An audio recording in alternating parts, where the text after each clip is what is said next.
আজকে হঠাৎ করে আমার দোকানের আইপিএসটা পুড়ে গেছে গা। তাই চিন্তা করলাম এখন কি করা যায়। পরে আইপিএসটা আইনা তো খুললাম, খুললা কোটর খুললা বাস করে তারপরে নতুন করে বান্ধার চিন্তা ভাবনা করলাম। পুরে একেবারে ছাই হয়ে গেছিল। তাই এন পুরার একটা কারণ আছে অবশ্য। অনেকদিন ধরে ভোল্টেজ একদম কম ছিল, ভোল্টেজ 180 অথবা 175 এরকম থাকতো পল্লী বিদ্যুতে। কিন্তু পল্লী বিদ্যুৎ হঠাৎ করে ভোল্টেজ বাড়ায় দিয়া এরকম বাড়াইছে, মনে করুন একবারে 250-এর উপরে উঠাই দিছে।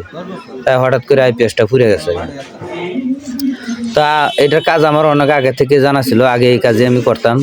তারপরে নিজের কাজটা আমি নিজেই করি, মানুষের দিয়ে করাই না, কারণ নিজের কাজ নিজে করতে অনেক ভালো লাগে। তো অনেকক্ষণ ফাড়াফাড়ির পরে করার পরে দেখলেন তো আমরা বানলাম।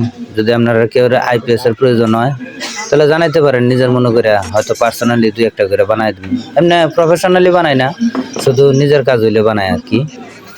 তো সবাই একটু ভালো থাকবেন। দেখবেন আমার একটা পেজ আছে, এই পেজে ভিডিওটা ছাড়ি। আপনারা যদি মনে চায় আমার একটা ফলো করে দিন, যে নতুন নতুন ভিডিও দেখার লাগিয়া চেষ্টা করবো আপনার লগে থাকবার লাগিয়া।